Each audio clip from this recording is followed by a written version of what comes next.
Hello everyone. तो इस बार थोड़ा गैप आ गया, थोड़ा लेट हो गए वीडियोस बनाने में। That is because I had some accident and इसलिए काफ़ी टाइम बाद वीडियो बनाया है। तो आज के यूट्यूब चैनल के इसके वीडियो का टॉपिक है difference between police custody and judicial custody. एक बहुत इंपॉर्टेंट टॉपिक है।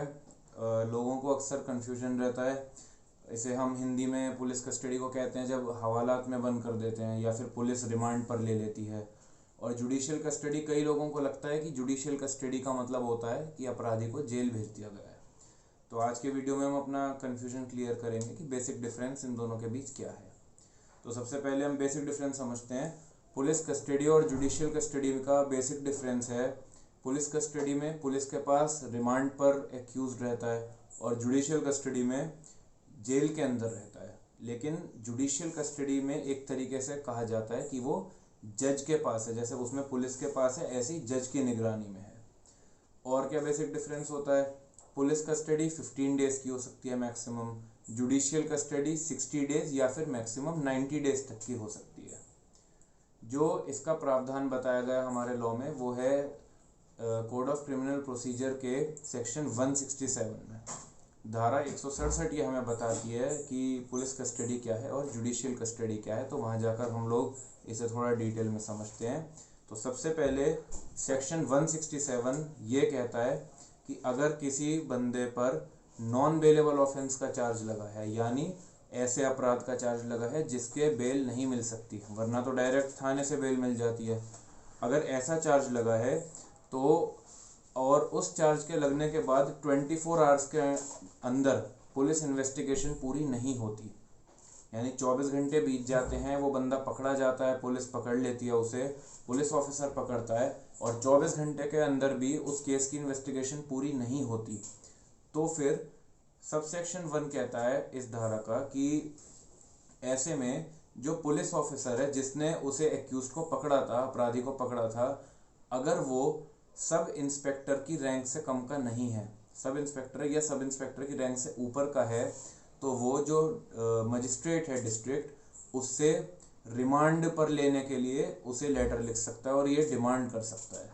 यानी कि उससे कह सकता है कि हमें ये बंदा कुछ दिन के लिए और चाहिए। उसका वो रीज़न क्या देगा कि हमें इससे और ज़्यादा क्रॉस क्वेश्चनिंग करनी है और ज़्यादा केस की तहकीकात करने के लिए इससे सवाल पूछने हैं। ऐसे में जो मजिस्ट्रेट है वो उसे रिमांड पर दे देता है पुलिस के पास, जिसे हम कहते हैं पुलिस कस्टडी। और ये पुलिस कस्टडी मैक्सिमम 15 डेज तक की हो सकती है, इससे ज़्यादा नहीं होती। इसके बाद हम समझते हैं कि अब माना 15 डेज बीत गए और अभी भी उस केस की इन्वेस्टिगेशन पूरी नहीं हुई है। इसके बाद क्या होता है? इसके बाद आती है जुडिशियल कस्टडी।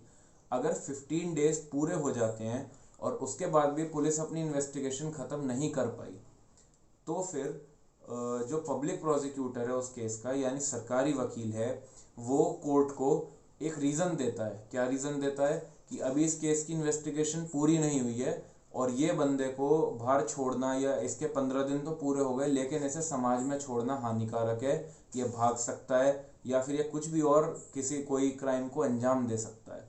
अगर पब्लिक प्रोसिक्यूटर मजिस्ट्रेट को ये रीज़न देता है और ये रीज़न वैलिड लगता है, उसके बाद आती है जुडिशियल कस्टडी। फिर क्या करता है मजिस्ट्रेट उसे जुडिशियल कस्टडी में रखवाता है और वो बंदा या तो मिनिमम, या समझ लीजिए आप लगभग 60 डेज या फिर मैक्सिमम 90 डेज तक के लिए जेल में रखा जाता है। अब अगला क्वेश्चन ये आता है कि चलिए आपने 60 डेज या फिर 90 डेज के टाइम पीरियड के लिए भी उस एक्यूज को रख लिया जुडिशियल कस्टडी में। अच्छा, उससे पहले आगे बढ़ने से पहले मैं एक डाउट क्लियर कर दूं। 60 डेज के लिए तब जुडिशियल कस्टडी में रखा जाता है अगर ऐसे ऑफेंस का चार्ज लगा है जिसमें डेथ पनिशमेंट, लाइफ इम्प्रिजनमेंट या फिर 10 साल से कम की सज़ा है। ये तीन जो मेजर 3 पनिशमेंट्स हैं ये नहीं है। और अगर इन 3 पनिशमेंट्स में से कोई होने वाला ऑफेंस आया है तो फिर उसे 90 डेज के लिए रखा जाएगा। अब अगला क्वेश्चन है 90 डेज भी बीत गए तो उसके बाद क्या होगा? तो ये मैं आपको समझा दूं। ऐसे में एक्यूज के पास एक राइट है। वो राइट क्या है कि अब वो बेल पर छूट सकता है। लेकिन क्या इसका मतलब ये तो है नहीं कि 90 डेज पूरे होते ही जो 91st डे है अब वो एक्यूज अपना खुला घूमेगा बेल पर। ऐसा नहीं है। जब 90 डेज पूरे हो गए उसे बेल एंड बॉन्ड के टर्म्स एंड कंडीशंस मानने पड़ेंगे, मॉर्गेज कराना पड़ेगा अमाउंट, सही है। और इस तरह से अगर वो टर्म्स एंड कंडीशंस मानता है बेल एंड बॉन्ड की, अमाउंट मॉर्गेज कराता है और सारी टर्म्स एंड कंडीशंस मानने को तैयार होता है, ये भी मानता है कि टाइम टाइम पर जब भी तारीख लगेगी वो तारीख लगाने के लिए कोर्ट में आएगा, शहर छोड़कर नहीं जाएगा, जो भी बेल की कंडीशंस होती हैं, अगर वो ये कंडीशंस मानता है तभी उसे बेल मिलेगी, वरना आगे उसे बेल नहीं मिलेगी।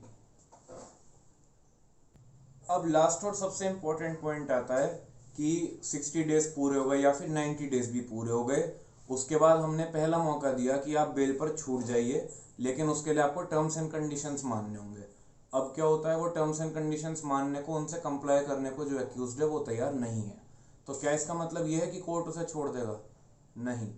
अब क्या होगा, जितना भी, ध्यान से समझिएगा, जो उस पे ऑफेंस का चार्ज लगा है, उस ऑफेंस के लिए जितना पनिशमेंट हमारे लॉ ने बताया है, उस पनिशमेंट का जो टर्म है उसके आधे टाइम पीरियड तक उसे और कस्टडी में रखा जा सकता है, अनलेस एंड अनटिल वो बेल एग्रीमेंट साइन नहीं करता है।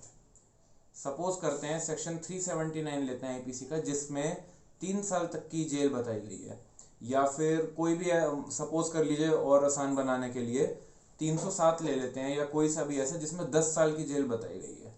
अब क्या होता है, 10 साल की जेल है, 60 दिन जब जुडिशियल कस्टडी के शुरुआत में निकल गए, बेल एग्रीमेंट मानने से मना कर दिया। अब क्या हुआ, जब आधा टाइम बीत गया यानी 5 साल बीत गए, 5 साल के बाद फिर से एक मौका दिया जाएगा एक्यूज्ड को कि अब फिर से बेल एग्रीमेंट साइन कर कर बेल पे बाहर छूट सकते हो। अगर वो अब भी मना कर देता है कि अभी भी वो बेल के टर्म्स एंड कंडीशंस मानने को तैयार नहीं है, तो फिर एक सुनवाई होगी जिसमें पब्लिक प्रोसिक्यूटर को बोलने का मौका दिया जाएगा। अब जो पब्लिक प्रोसिक्यूटर है, जो विक्टिम की साइड से आएगा, अगर उसे ऐसा लगता है कि ये अपनी सजा काट चुका है और अब ये समाज में जाकर कुछ भी ऐसा अपराध नहीं करेगा या इसका छोड़ना सेफ है, तो उसे वहां से छोड़ा जा सकता है।